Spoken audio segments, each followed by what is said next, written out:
Salut et bienvenue dans ce nouvel épisode de la parenthèse acidulée. Aujourd'hui, on reçoit Lola qui est graphiste. Salut Lola.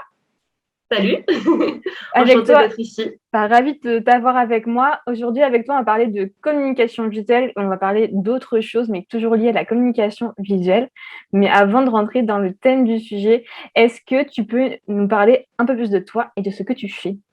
Yes, du coup, donc moi c'est Lola, comme tu viens de me dire, et je suis graphiste dédiée aux entrepreneurs que j'aime appeler créateurs de bonheur et de bien-être.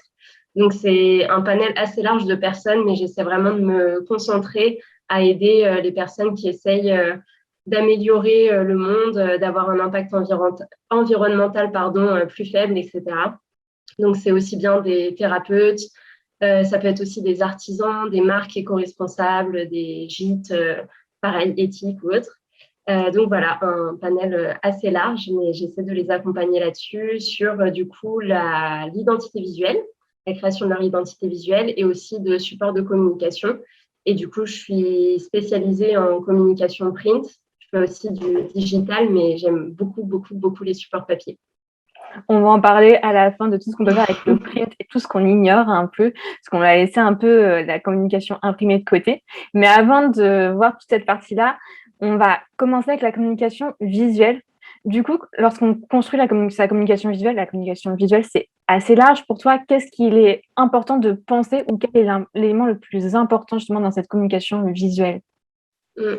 Je pense qu'on oublie parfois de prendre du temps pour redéfinir les bases, vraiment structurer en fait les fondations pour permettre après de travailler ça d'une manière qui soit vraiment, qui fasse sens. Et du coup, pour moi, ça passe par définir sa vision, sa cible aussi, vraiment comprendre sa cible, quels sont ses besoins pour du coup avoir des offres qui répondent à ces besoins-là. Parce qu'on fait les choses pour soi, mais il faut aussi que ce soit fait pour les autres.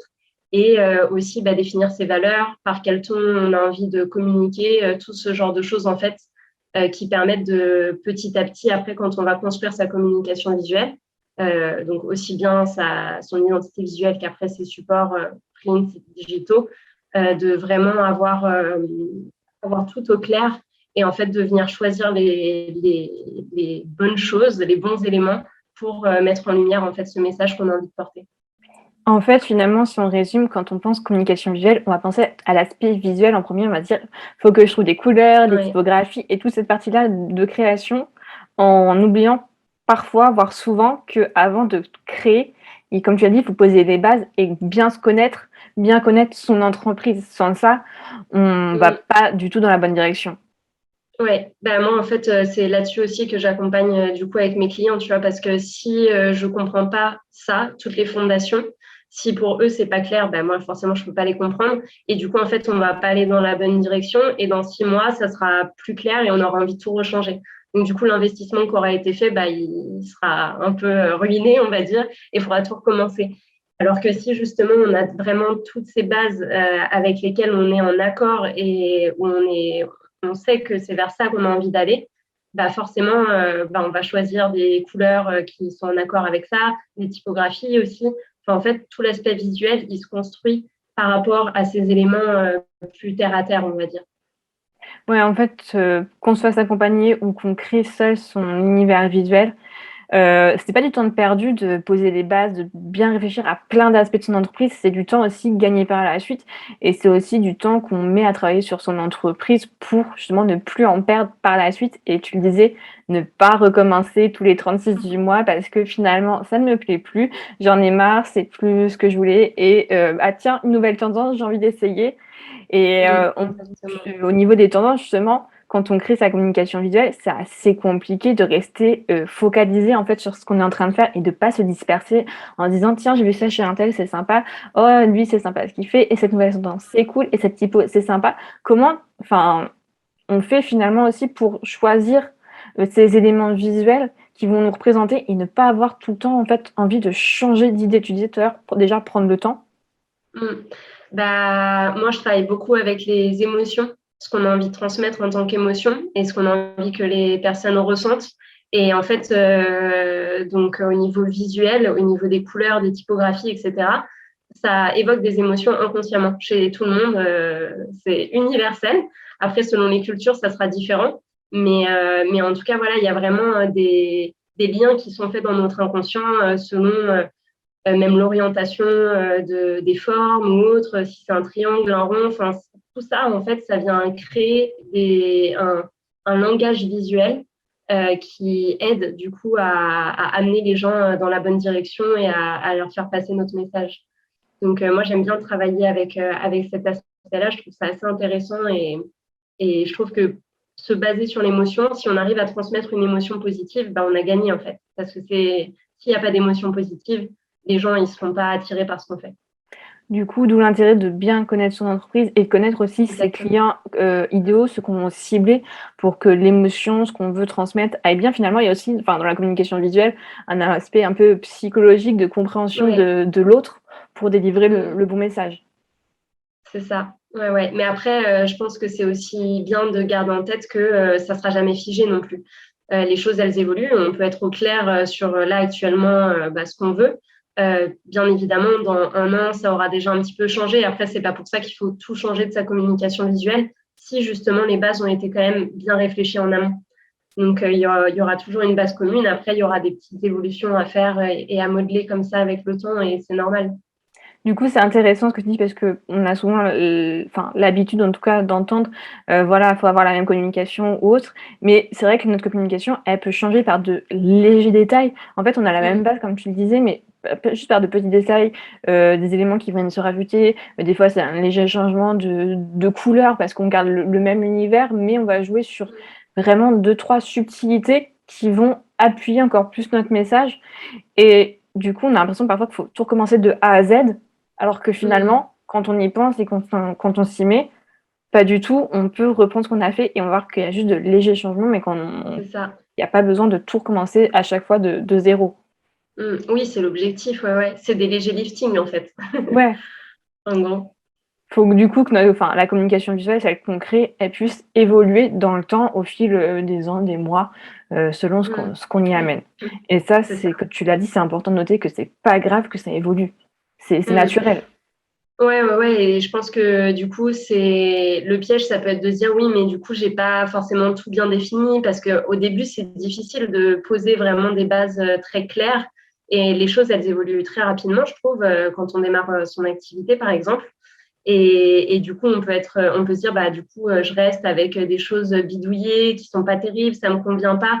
Et du coup, en fait, on est frustré, donc on n'a pas envie de communiquer. Donc, en fait, presque, il vaut mieux quand même se lancer à créer des choses dont on est fier pour nous donner aussi envie de communiquer. Et après, voilà, de petit à petit remodeler en gardant une base quand même similaire, quoi. Tu parlais d'un truc hyper important et ce que j'aime bien, c'est tu disais donner envie de communiquer. En fait, la communication visuelle, on doit prendre plaisir à créer. Et pour moi, cette Ouais. communication visuelle, en général, si on crée quelque chose qu'on aime et qui on est en accord finalement, on va aussi parfois prendre conscience, avoir envie de faire beaucoup plus de choses. Est-ce que toi, des fois, tu Mm. remarques avec les personnes avec qui tu travailles, quand tu, du coup, leur fournis après leur univers, qui vont peut-être avoir enfin, envie en tout cas de l'utiliser parce que ça leur convient, ça leur plaît et ça Mm. leur apporte en fait autre chose que justement un simple univers, ça donne d'autres valeurs. Ouais, ouais, ouais. Bah, en fait, souvent, quand on vient me voir, on me dit oui, mais j'ai du mal à communiquer, j'ai pas d'harmonie, il n'y a pas de cohérence. Donc, en fait, mes clients, ils cherchent vraiment ça, en fait, avoir quelque chose qui leur ressemble. Ça, souvent, on me demande quelque chose oui, qui fait ressortir leur personnalité, parce que du coup, souvent, sur les entrepreneurs individuels, bah, c'est en fait nous qui sommes notre propre marque. Donc, on se met beaucoup en avant.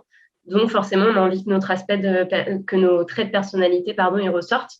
Donc, ça, c'est quelque chose qui revient souvent. Et en effet, une fois qu'on a vraiment tout ça, en fait, on est fier de montrer ce qu'on fait parce que du coup, ça permet de mettre une image et des fois, enfin, comme on dit souvent, une image vaut 1000 mots. Et du coup, ça permet vraiment de dégager autre chose, en fait. Puis des fois, ça permet aussi de se booster, de se dire: «Bah, OK, maintenant j'ai ça, je peux m'en servir, je suis fière de montrer ce que Mmh. j'ai» et j'ai envie de faire beaucoup plus de choses, de pas justement me restreindre à me dire par rapport à avant, je pouvais pas le Ouais. faire, ça me plaisait pas. J'avais un manque de confiance aussi des fois, Mmh. par Carrément. rapport à une identité visuelle qui nous plaît pas, une communication qui n'est pas en accord avec nous et finalement on peut faire la distinction du coup, là tu parlais des freelances, des entrepreneurs, on a un peu notre propre marque, on se représente souvent après et il y en a d'autres personnes qui vont créer vraiment une marque distincte pardon, Mmh. de leur personnalité. Donc là, en fait, quel que soit le cas, tu en parlais tout à l'heure, poser vraiment les fondations, que ce soit pour connaître son entreprise en elle-même ou se connaître soi, ça va vraiment Mmh. permettre, d'afficher et de créer quelque chose qui fasse sens, en fait, pour nous ou pour notre marque en elle-même.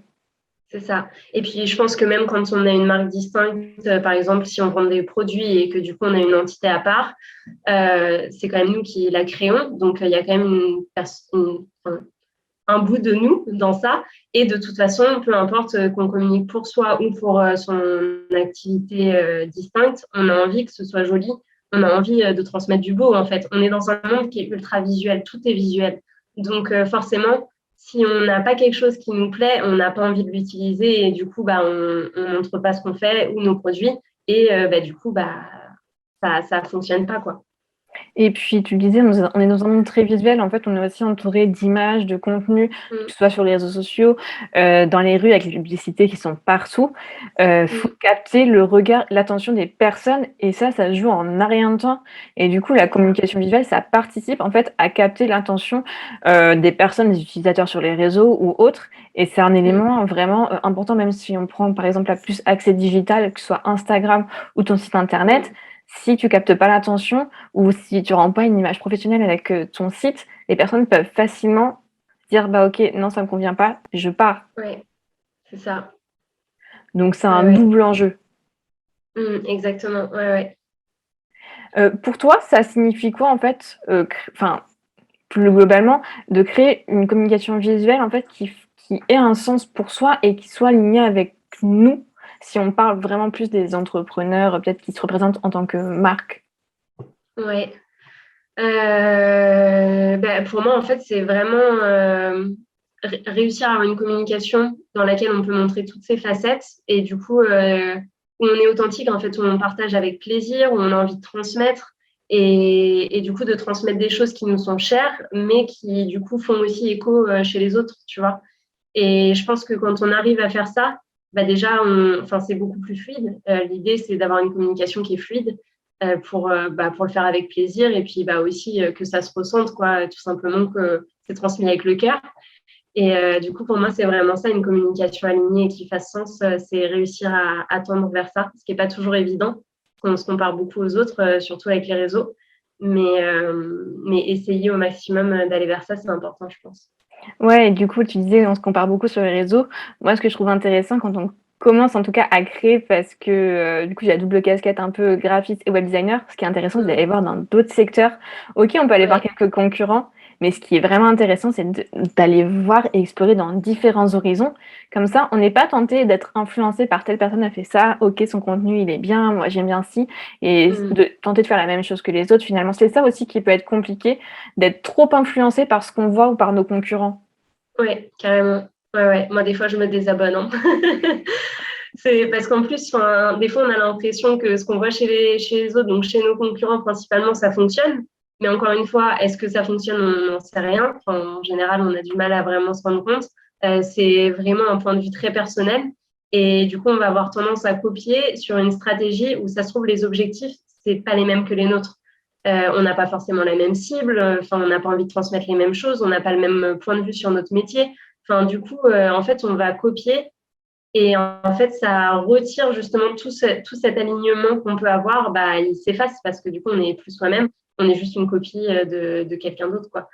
Et du coup, c'est surtout pas, enfin, faut essayer de surtout pas faire ça, mais c'est vrai que des fois, c'est pas évident de vraiment rester à 100% juste avec ses idées et ce qu'on a envie de faire. On a toujours tendance à aller voir un peu à droite à gauche ce qui se passe. C'est tentant, du coup, c'est encore plus important, comme tu disais au départ, de bien définir ses bases, ses fondations et puis Mm. finalement de garder aussi, si on construit tout seul, garder un peu un fil rouge, une ligne directrice et de rester sur ce qu'on a défini. OK, ça se trouve, ça va bouger un peu entre-temps quand on va commencer à créer, mais Mm. garder, cette vision globale de là où on a envie d'aller et pas se laisser, happés par tout ce qu'on voit à côté qui ne va pas forcément, du coup, nous refléter, nous représenter comme nous, on veut qu'on se mette en avant avec notre communication visuelle, notre communication tout court. C'est ça. Et là, ce qui me vient aussi, c'est si on ne sait pas trop vers où aller, c'est aussi se demander qu'est-ce qui nous plaît quand on voit la communication de quelqu'un d'autre dans un secteur qui n'a rien à voir avec le nôtre, du coup. Et du coup, ça peut aider aussi à définir le ton qu'on a envie d'employer, ce genre de choses. Et ça permet d'élargir un petit peu aussi, du coup, le champ des possibles. Ouais, puis ça limite moins, du coup, aussi, on a moins Ouais. cette comparaison et on se dit vraiment, OK, je prends tout ça, je regarde un peu, je vois tout ce qu'il est possible et après on fait le tri. C'est pas un souci de faire le tri entre ce qu'on aime, ce qu'on n'aime pas, les Bien plus ou sûr, les ouais. moins, mais au moins ça aide aussi à y voir plus clair et avancer, en tout cas pour le début. C'est ça. Je voulais voir avec toi un autre point parce que tu avais lancé, ta marque, de produits, enfin tu vendais du e-commerce. Est-ce que tu peux nous expliquer à peu près ce que tu faisais avec ta marque avant? En plus Ouais, d'avoir été graphiste. ouais.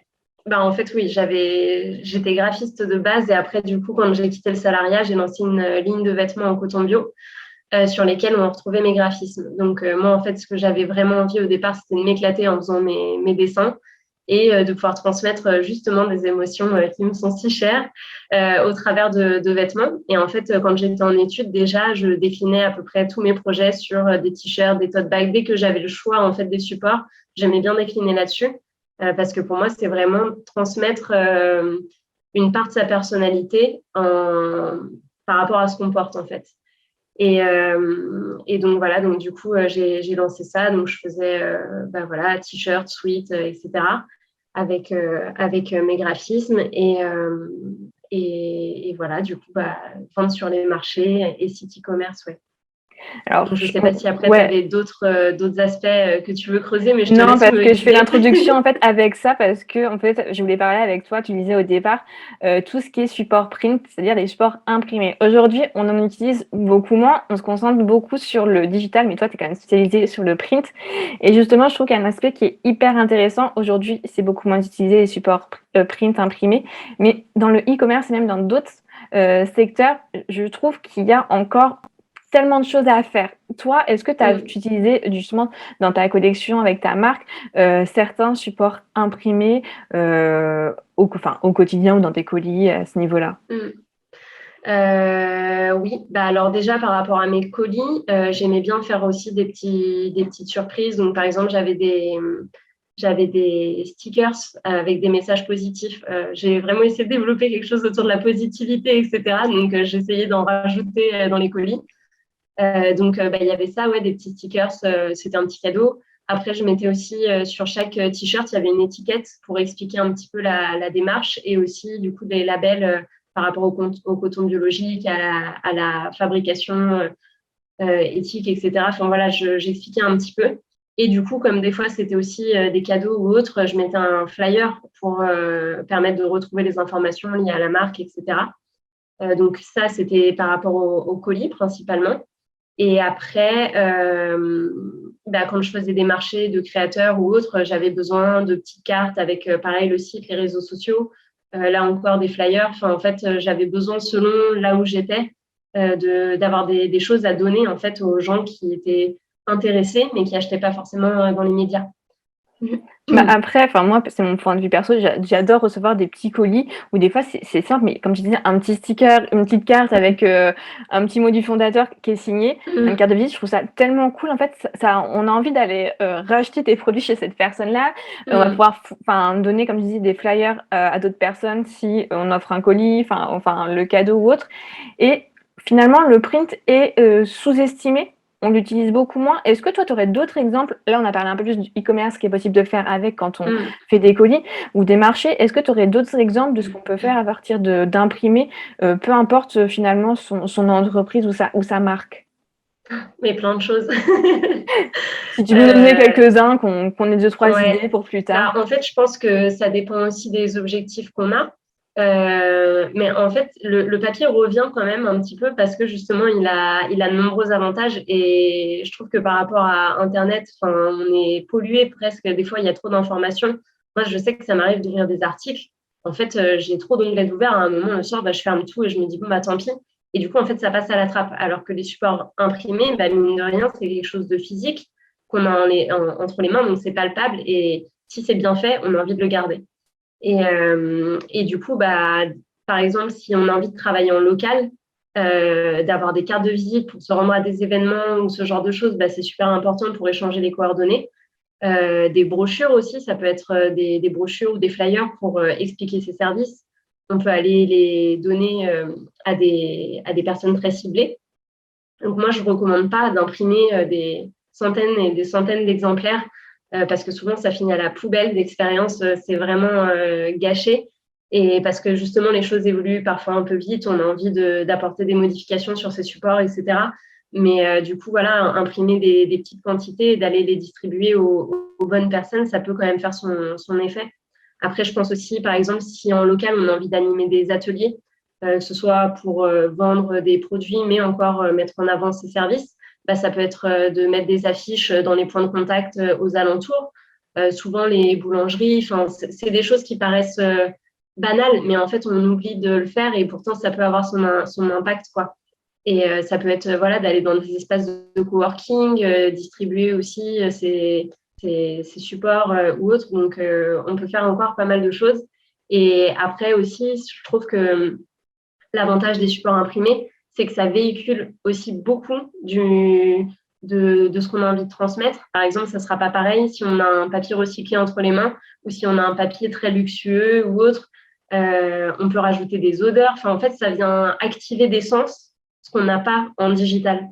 Ça vient du coup activer le toucher, ça peut activer l'odorat, bah, la vue forcément, mais enfin voilà, il y a plein de choses qu'il est possible de faire avec le papier qu'on ne peut pas faire avec le digital.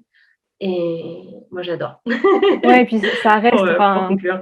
tu disais, on peut le garder. Moi, je sais que j'aime bien, quand je disais, recevoir dans les petits colis. Des fois, ça me fait des petites décos par-ci, par-là. Et Ouais, en fait, exactement. c'est vraiment penser en fait que la communication imprimée, la faire selon ses objectifs et comment on peut Mm. en tout cas déployer une stratégie à partir de ça. Et j'ai envie de te dire aussi que parfois, là, je pense à la carte de visite, mais on peut détourner certains usages classiques Ouais. pour les faire différemment. Par exemple, la petite carte de visite, ça peut se transformer en une carte de remerciement, comme pour les flyers, des petits flyers qui sont simplement maintenant des cartes aussi de remerciement. On trouve d'autres infos.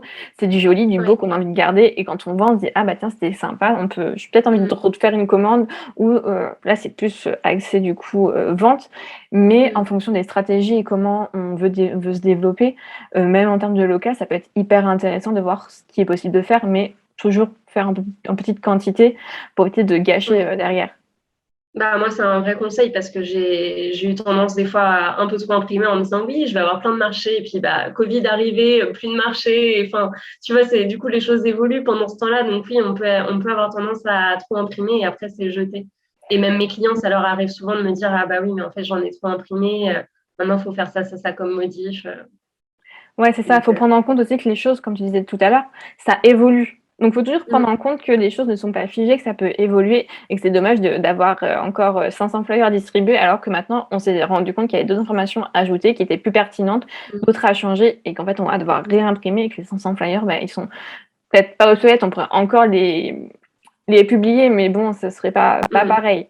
Donc, c'est Ouais, vraiment aussi prendre en exactement. compte, il vaut mieux peut-être faire plus de commandes avec Mm, enfin, moins de produits, mais en tout ouais, cas le faire correctement. c'est ça. Mm, Et justement, là, c'est plus sur la partie un peu technique des supports imprimés. Si des personnes qui veulent justement faire leurs supports imprimés, que ce soit des cartes de visite, des flyers, des cartes de remerciement, des stickers, toi, tu as des conseils justement en termes d'identité, des choses qu'il faut faire ou ne pas faire par rapport à ça. Après, chaque support est assez différent, mm. mais tu as déjà eu par exemple des clients qui s'étaient lancés, qui avaient fait des grosses erreurs avant de venir te voir sur certains produits. Mm. Bah, je pense là où il faut faire vraiment attention, mais enfin, c'est aussi bien print que web au final, mais c'est la lisibilité des polices. Rien que ça, bah, éviter d'écrire en trop petit, mais aussi des fois, ça sert à rien d'écrire en trop grand. Donc ça va aussi, par exemple, la personne à laquelle on s'adresse, ça va jouer, surtout sur le support print, du coup, parce que par exemple, on s'adresse à des personnes jeunes ou âgées, bah, les personnes âgées, on oublie le jaune, par exemple, on n'écrit pas en jaune, elles n'arrivent pas à le lire.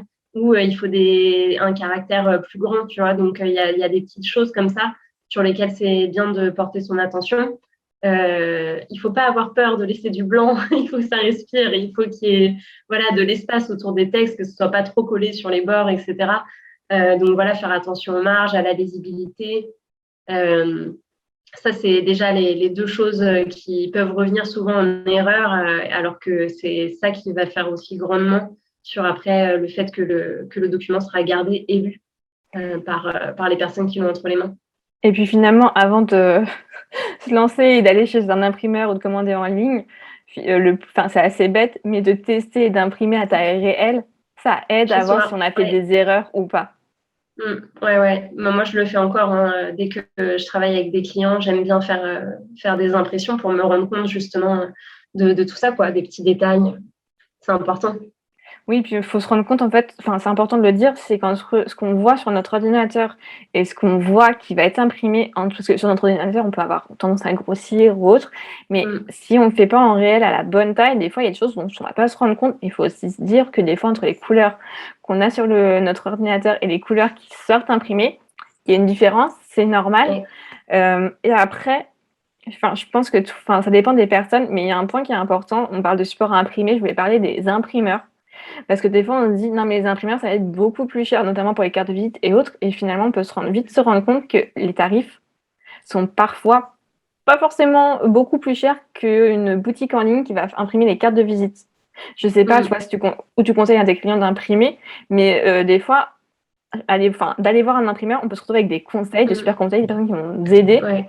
Et ça, c'est top. Et on n'en a pas pour Mm. plus cher à la fin.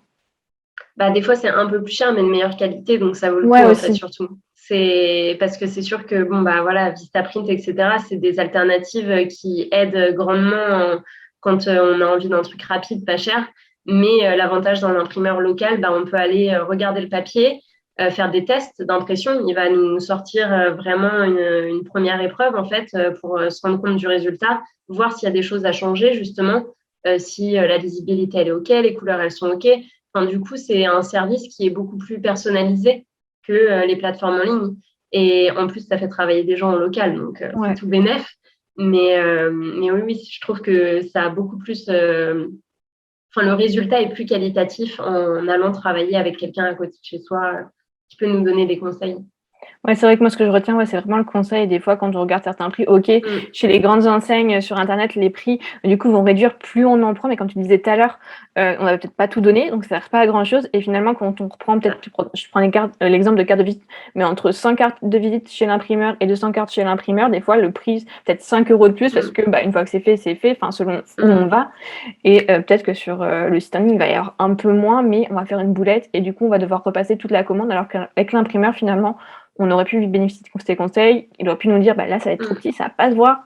Donc, Ouais. franchement, ça coûte rien des fois d'aller à la limite de chez soi, d'aller voir ce qu'il y a à côté et d'échanger Mm. avec les imprimeurs locaux. Ils sont souvent très très bons dans ce qu'ils font aussi. Donc, Oui, carrément. et comme tu dis, on Mm. a plein de choix sur le papier et autres, les finitions. Enfin voilà, ça peut embellir aussi le choix de Ah son ouais, imprimeur, embellir vos produits. C'est ah, simple, carrément. mais ça fait faire toute la Mm. différence.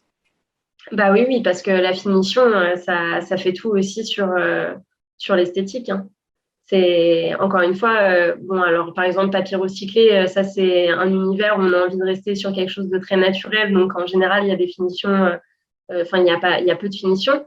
Mais par contre, sur des marques qui ont envie d'avoir un côté un petit peu plus chic ou autre, tout ce qui est gaufrage à chaud avec du coup les lettres qui ressortent en doré ou autre, enfin, il y a des trucs qui sont magnifiques à Oui. faire, quoi. Donc Et des choses qu'on vraiment, n'aurait si pas on a pensé. en plus, bah oui, parce que du coup, ils nous montrent tout leur savoir-faire. Et là, du Non, coup, on parlait c'est des génial détails, d'aller chez mais un imprimeur. ouais. En fait, on parlait des détails, mais c'est ça aussi qui permet de montrer, enfin, de montrer son message et de le faire parvenir encore plus loin. Enfin, c'est des petites Mm, choses, mais tellement importantes qui peuvent faire la mm, différence aussi. Et montrer aussi ouais, sa qualité, son professionnalisme à ce niveau-là. c'est ça. Et puis, selon les imprimeurs aussi, ils ont des techniques ou des pliages un petit peu originaux. Il y en a, ils peuvent imprimer, par exemple, en origami. Alors ça, enfin, en origami. Ou après, on peut faire des pliages, par exemple, en origami. Enfin, il y a plein de choses qu'il est possible de faire.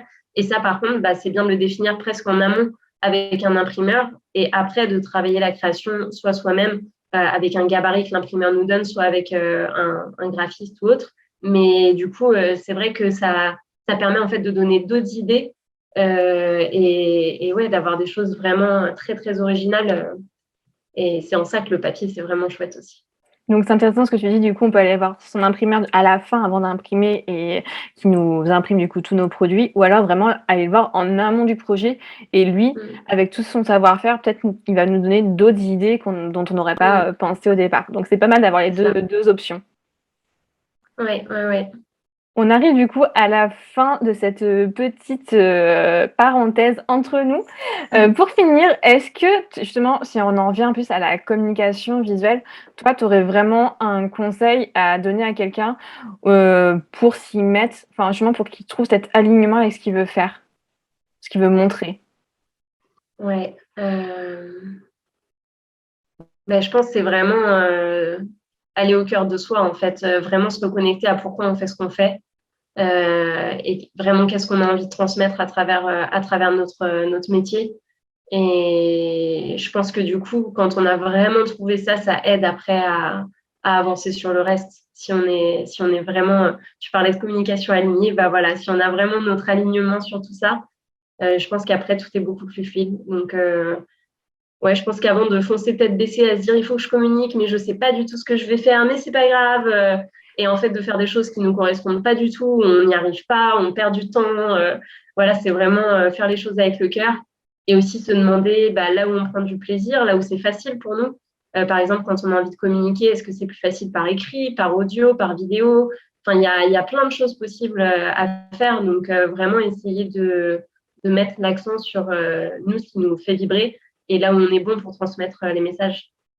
Bah, moi, je retiendrai du coup la reconnexion à soi pour trouver, enfin, créer sa communication visuelle et trouver aussi son pourquoi. En soi, c'est totalement en dehors de la communication visuelle, l'aspect visuel, mais c'est ça qui va permettre de poser les vraies bases et d'avancer sereinement et concrètement derrière pas à pas. Ouais. Et du coup, pour la dernière question de fin, c'est quoi ta musique du moment ou alors ton podcast au choix, ce que tu écoutes le plus souvent? La musique. La musique, c'est mon artiste favori, Naman, Naaman, et c'est Lucky Day. Eh bien, écoute, on ira découvrir tout ça. Lola, je te remercie pour ta participation et pour tous tes bons conseils. C'était un plaisir de te recevoir. Et nous, je nous dis avec plaisir et nous, on se retrouve dans un prochain épisode. Salut!